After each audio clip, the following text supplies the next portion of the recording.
Professor João Kisu, a palavra é sua. Bom, boa tarde a todos. Queria inicialmente agradecer o convite do senador Roberto Requião para participar desse seminário. O tema é um tema bastante vasto, crise, Estado e desenvolvimento. Aqui cabe discutir muita coisa e eu fiz a opção de debater o caso brasileiro. Agradecer ao professor Décio Munhoz por já ter feito uma explanação sobre a América do Sul e o mundo, e vou me concentrar no caso brasileiro nessas três vertentes, crise, Estado e desenvolvimento. E quero dizer que a situação brasileira atual, eu penso que ela é extremamente preocupante. A economia brasileira vinha crescendo a taxas satisfatórias no período 2007, 2010, excetuando o ano de 2009, que foi o ano da crise americana. A taxa de crescimento nesse período, 2007, 2010, incluindo o ano ruim, que foi o ano de 2009, a economia brasileira cresceu nesse período, em média, 4,5%, que é uma taxa extremamente aceitável para o desenvolvimento brasileiro. Crescer 4,5%, 5%, a sensibilidade de muita gente diz que esse é o caminho que o Brasil deve seguir. Não porque se crescer mais do que 5%, isso causaria inflação, mas sim porque 4,5%, 5% é o tempo que nós precisamos para ir abrindo os gargalos de infraestrutura, de mão de obra, dos investimentos necessários. Então, nós temos que crescer uma taxa aí, que eu diria que é uma taxa boa, razoável, entre 4,5% e 5%, e isso nos daria tempo para ir rompendo com os gargalos. O que aconteceu na crise de 2008, 2009, que foi a crise americana que nos afetou aqui via expectativas e via contenção de crédito. Isso bateu forte nas expectativas empresariais, empresários puxaram o freio de mão do investimento, e isso fez com que a nossa economia tropeçasse do ano de 2008 para o ano de 2009. O governo tomou uma série de medidas na época, medidas que foram bastante, eu diria, eficazes para não deixar a economia brasileira mergulhar numa recessão profunda. A gente teve ali uma breve e rápida e tênue recessão, mas não nos aproximamos dos casos chileno, o caso mexicano, o caso russo. Nossa recessão foi ali um pouquinho abaixo apenas do zero. E as medidas tomadas à época foram medidas de ampliação do crédito em uma economia que já vinha crescendo forte. Então, nós ampliamos o crédito numa economia que estava com expectativas de consumo e de emprego, eu diria que elevadas. E todas as medidas, as outras eu vou mencionar, foram tomadas nesse contexto. E é isso que eu acho que diferencia muito a situação atual da crise de 2008, 2009. Ou seja, naquele momento, a economia brasileira trombou com uma crise quando a economia brasileira estava crescendo, estava animada, estava, eu diria que em rota de decolagem. Hoje, daqui a pouco nós vamos discutir um pouco isso, a economia brasileira foi trombada pela crise europeia numa situação muito diferente daquela, numa situação de desaceleração. Uma desaceleração forte. Basta lembrar que o nosso crescimento de 2010 foi um crescimento de 7,5%, o de 2011 foi de 2,7%. Ou seja, foi nessa desaceleração que nós trombamos com a crise em 2011 e 2012, o que é muito diferente do que trombar uma crise num momento de decolagem como era aquele momento de 2008, 2009. Bom, além dessa ampliação do crédito, que foi importante, houve também desonerações, outras medidas microeconômicas importantes em 2008 e 2009. Nós nos atrasamos muito em 2008 e 2009 na redução da taxa de juros. Me lembro que atrasamos pelo menos 3 a 4 meses. É bom sempre a gente lembrar dos nossos erros do passado para não cometê-los mais, mas a crise chega ao Brasil em setembro, outubro de 2008.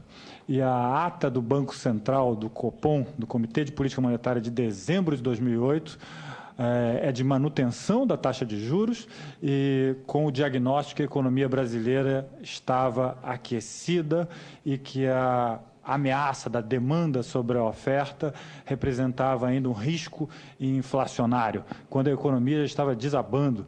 A Receita Federal, a receita que o governo federal faz em dezembro já tinha caído muito, a geração de empregos formais no mês de outubro, novembro, já era bem menor do que no ano anterior. Então, a economia ia muito, eu diria, já numa fase de muita desaceleração, e ainda assim o Banco Central está lá, está escrito, faz parte da nossa história. O Banco Central diz que o excesso de demanda sobre a oferta representava um risco inflacionário e a taxa de juros foi mantida ainda no mês de dezembro, só iniciou a sua redução ao final, em meados do mês de janeiro. Mas fora essas medidas, eu penso que nós estávamos numa situação ali de muitos programas que já estavam em curso, eles só foram acelerados também. Além de um momento ser muito favorável, o PAC já tinha sido iniciado e ali naquele momento o que houve foi só um impulso maior. O programa novo da época foi o Minha Casa Minha Vida e nós sabemos que todos os programas, quando começam, eles dão um impulso, depois eles paralisam. Então, nós recebemos ali bons impulsos durante o ano de final de 2008 e durante o ano de 2009. O salário mínimo teve um aumento também bastante bom no ano de 2009 e a Previdência Social tem uma cobertura grande no Brasil e distribuiu renda. A formalização do emprego era alta, a geração de empregos de carteira assinada era alta e isso tudo montou um conjunto de medidas que fez com que a nossa desaceleração não fosse tão grave quanto muitos diziam que ela seria. E digo até, tem um programa que tem um peso pequeno, mas ele tem um peso importante. Ele é pequeno do ponto de vista quantitativo, mas ele é importante do ponto de vista das expectativas, que é o Bolsa Família. O Bolsa Família, no ano de 2009, incluiu para dentro do programa, não famílias, pessoas que eu estou falando, entre 6 e 8 milhões de novas pessoas no programa Bolsa Família no ano de 2009, que foi a maior taxa de aceleração de ingresso de famílias nos últimos anos. Então, esse conjunto de medidas ali nos livrou, eu diria, de um grande desastre. Nós, ano passado, eu diria que erramos na desaceleração. O nosso crescimento de 2,7% do ano passado não tem nenhuma relação com a crise. Diria que o desempenho deste ano já está contaminado pela crise europeia. A do ano passado, nós temos que lembrar que o superávit primário foi aumentado em 10 bilhões de reais e, durante todo o primeiro semestre, até agosto, o Banco Central, em todas as suas reuniões, elevou a taxa de juros Selic.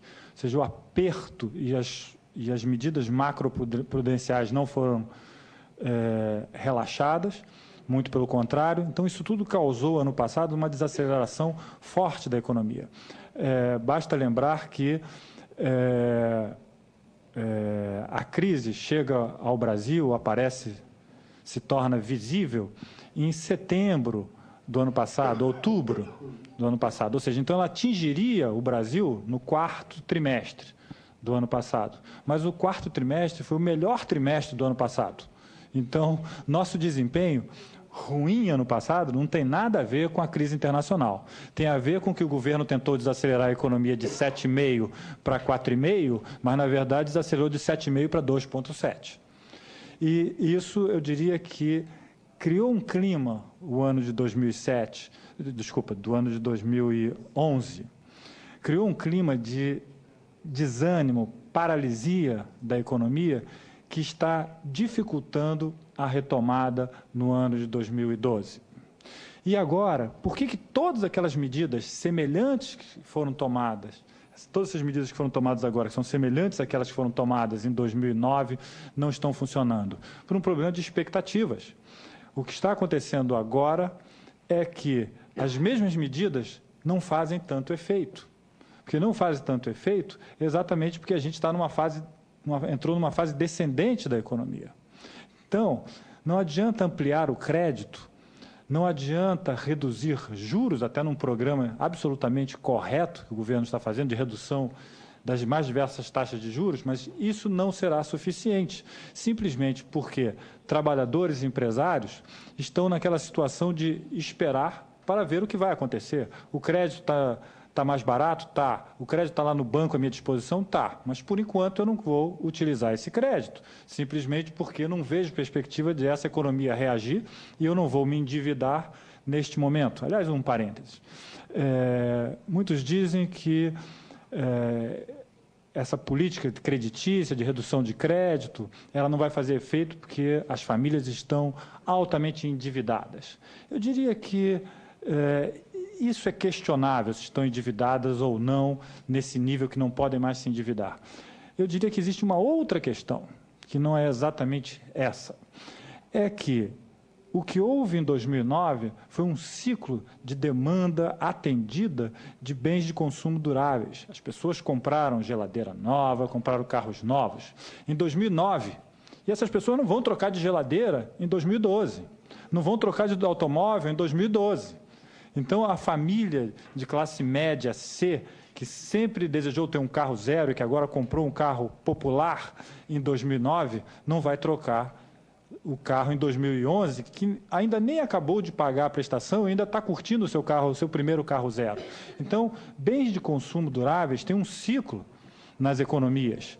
Elas não é porque tem crédito que as pessoas tomam crédito e trocam de geladeira, trocam de televisão. As pessoas acabaram de trocar. Então, isso, para mim, é muito mais importante do que estatísticas sobre endividamento das pessoas. Mesmo porque a nossa história de endividamento de famílias e de famílias no Brasil é muito curta. Nós não temos capacidade de fazer diagnóstico. Então, não dá nem para comparar com outros países, dizer, olha só, mas nos Estados Unidos é tantos por cento, no Brasil é bem menos. Sim, mas as sociedades se comportam de formas diferentes. Então, a nossa história de endividamento ela é muito curta para se dizer se as famílias estão endividadas ou não estão. Eu diria que é muito mais óbvio para mim uma família que comprou um carro no final de 2009 não trocar o carro no início de 2012. E isso vale para televisores, geladeiras, etc., etc. É o ciclo de bens de consumo duráveis que eu acho que não está em fase de demanda tão acentuada. E é verdade que, naquele período ali, foi um período que muitas famílias acenderam aquilo que nós chamamos aqui de classe média C, que são aqueles que ganham mais que R$ 1.200, R$ 1.300 por mês. Agora, acender novas famílias requer mais tempo. Essas famílias ascenderam essa nova posição de renda um trabalho que durou 8, 9, 10 anos. E agora ainda temos mais 20 a 30 milhões de famílias para colocarmos, para tirarmos das classes D e E. E agora é mais difícil. Uma questão óbvia, você acha os pobres facilmente na primeira abordagem. Depois que já se fez programa durante muitos anos, os programas ficam menos efetivos. É só visitar o Ministério do Desenvolvimento Social e perguntar para eles, como é muito mais difícil achar os pobres hoje do que há 4, 5 anos atrás, simplesmente por uma questão de visibilidade. A gente, quando são muitos, a gente encontra em qualquer lugar. Quando esse número diminui, já é mais difícil de encontrar. Então, uma nova camada para fazer, uma nova camada social para entrar num novo ciclo de demanda será uma camada social que vai, diria, ascender de forma mais lenta do que o que aconteceu agora. Então, quando o que aconteceu de fato foi o seguinte: o Brasil estava numa situação muito ruim. E quando você sai de uma situação, para você melhorar uma situação muito ruim, é mais fácil do que quando você já melhorar um pouco mais. Então, essa é a situação que nós temos agora. Nós não vamos conseguir ascender rapidamente, em 2, 3 anos, mais 10 milhões, 15 milhões de famílias para a classe média C, ganhando mais que R$ 1.300, e isso tem impactos, sim, no crescimento econômico e no combate à crise. E digo que essa situação de desânimo vai impor para o governo novos desafios, que são desafios de elaboração de políticas que tenham efeitos mais, diria, diretos. Porque as medidas que foram tomadas até agora são aquelas medidas que sinalizam ou dão possibilidade para a sociedade reagir.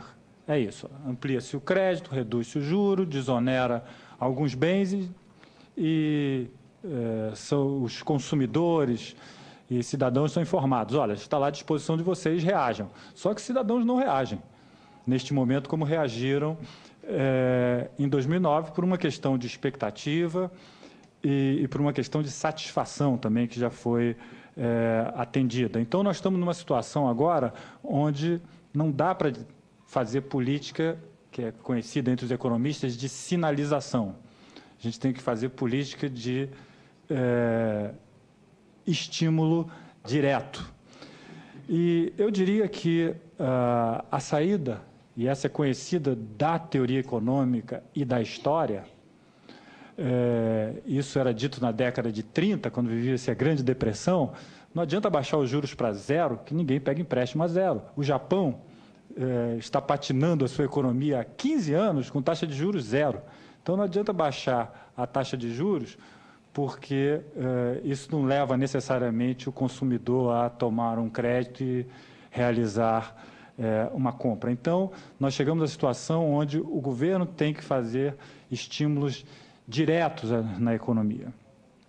E, assim como era a discussão da década de 30, é a mesma agora. Nós não podemos criticar a política europeia e fazer algo semelhante ao que está acontecendo na Europa.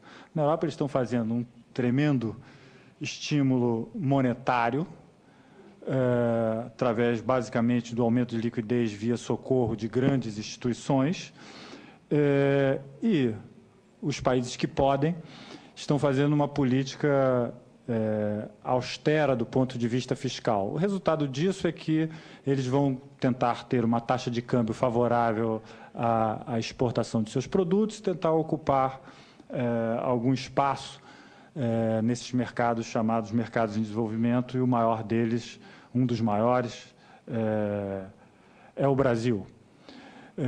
É verdade que eles não devem fazer só isso, que desta forma eles vão demorar para sair da crise, provavelmente, ou talvez nem saiam da crise. Mas esse é o caminho que eles vislumbram. Eles avaliam que é muito importante ter austeridade fiscal como um valor que passaria uma mensagem de solidez para a sociedade reagir. As experiências que tivemos nessa direção na América do Sul, nos anos 90, não nos levaram a este resultado. Aliás, cabe dizer que as fórmulas apresentadas hoje na Europa são bastante semelhantes a que todos os países da América do Sul enfrentaram nos anos 90 e início dos anos 2000. É exatamente a mesma coisa. Aliás, outro dia eu estava conversando com vou mencionar o Roberto Lavanha, que dirigiu a renegociação da dívida argentina, e ele dizia o seguinte: eu não entendo qual é a diferença da proposta que o FMI apresentava à Argentina e que apresenta hoje à Grécia. Demissão de funcionários públicos, redução de seus salários e corte de direitos sociais. Exatamente a fórmula que, quando eu sentei com o FMI para negociar, eles me apresentaram e eu disse: eu não quero nada disso, eu não quero nenhuma ajuda do FMI, porque se eu tiver ajuda do FMI, eu não renegocio a dívida da Argentina nas bases que eu desejo. Então, o que enfraquece o país, segundo ele, era ter empréstimo do FMI, porque os credores sabem que há socorro do FMI, os credores, obviamente, que se mantêm mais duro na negociação, e a proposta foi apresentada para ele dessa forma: corte de funcionários públicos, redução de seus salários, corte de direitos sociais, e o FMI dava o empréstimo, dava o socorro, e ele negociaria de uma forma mais tranquila, segundo ele, para os credores. Então, a fórmula é a mesma que hoje a Europa está fazendo. E eu diria o seguinte: o Brasil, para se diferenciar do que está sendo feito na Europa, tem que dar estímulos fiscais na economia. E estímulos fiscais não são só estímulos via investimento. Investimentos, sem dúvida, devem ser realizados. Existe no senso comum algo que nós temos que enfrentar, que é a demonização do gasto de custeio e a supervalorização do gasto de investimento. Eu diria que investimento é muito importante ser feito, eu não tenho a menor dúvida. Agora, eu não tenho a menor dúvida que quanto mais investimento nós fazemos, mais gasto de custeio nós precisamos fazer. Ou, afinal, nós construímos universidades e depois não contratamos os professores? Nós construímos as escolas fazendo investimento e depois não contratamos os professores? Então, gastos de investimento trazem gastos de custeio. Eu não entendo por que se tem esta ideia tão negativa de gastos de custeio. O que eu acho que a gente devia mudar era o nosso conceito entre gasto na atividade fim e gasto na atividade meio. Isso sim, nós devemos ter cada vez mais uma proporção maior de gasto nas atividades fim e menos nas atividades meio, mas não entre custeio e investimento. Afinal, o custeio é também um atendimento finalístico a uma sociedade. É saúde, é educação, é cultura. Então, nós precisamos, sim, neste momento, dar estímulos fiscais via gastos que podem ser imputados de custeio. E diria que é por aí que vai mais rápido o estímulo à economia. Via programas sociais e gastos de custeio. Gastos de investimento, eu diria que são importantíssimos, mas nós sabemos que são mais lentos. São mais lentos para serem acelerados e são mais lentos para serem desacelerados também.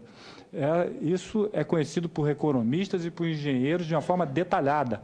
Não adianta ter uma crise e falar: temos uma crise? Ah, tá, então vamos fazer ferrovias, hidrelétricas, etc., para combater a crise via investimento. Não. Nós sabemos que esses são projetos que demoram algum tempo para serem elaborados, organizados, implementados.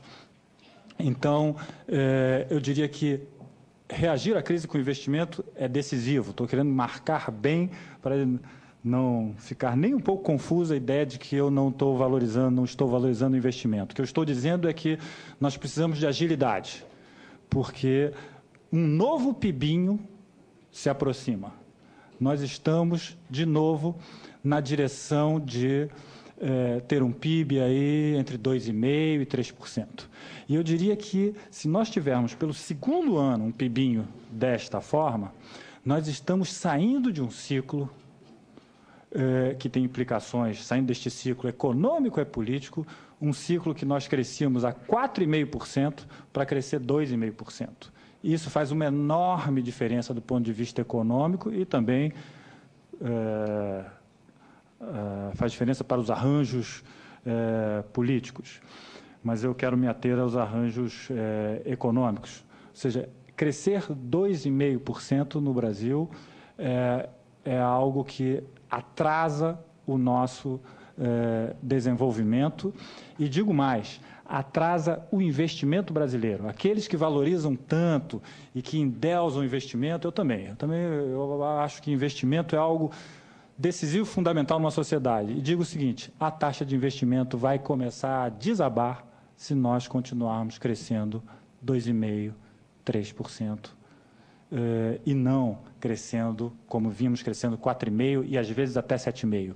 O investimento não ocorre sem pressão de demanda, não ocorre sem forte estímulo.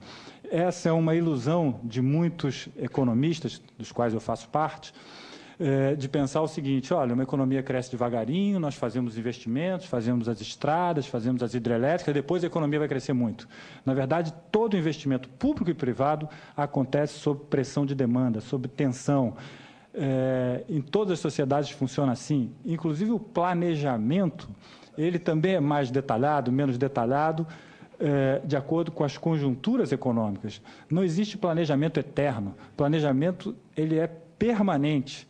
Ele é permanente. E eu digo o seguinte: a intensificação da realização de projetos de investimento acontece sempre sob pressão.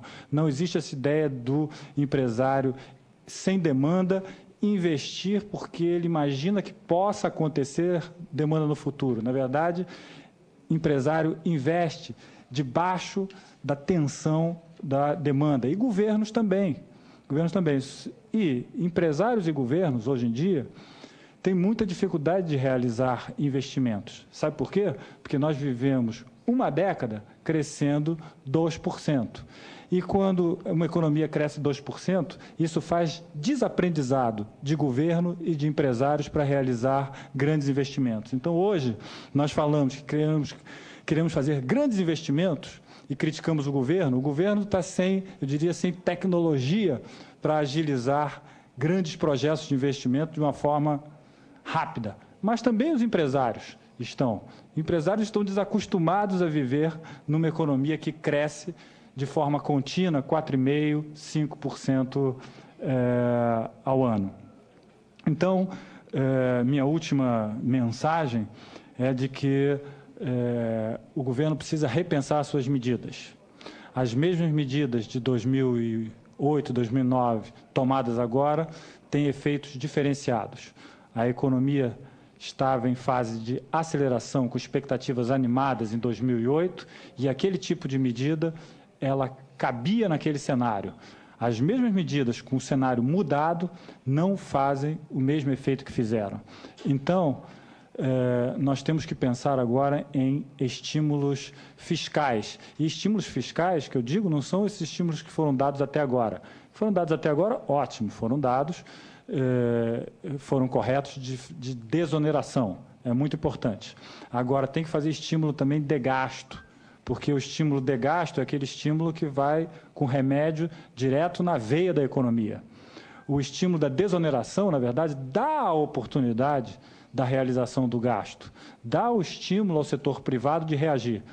Como o setor privado está reagindo de uma forma muito, diria, tímida, é necessário que o governo reaja dando estímulos à economia via gastos fiscais, sem nenhum preconceito de gasto de custeio em relação a gasto de investimento. Para mim, o que importa é a qualidade do gasto e se é atividade finalística ou não. É isso que me importa. Muito obrigado.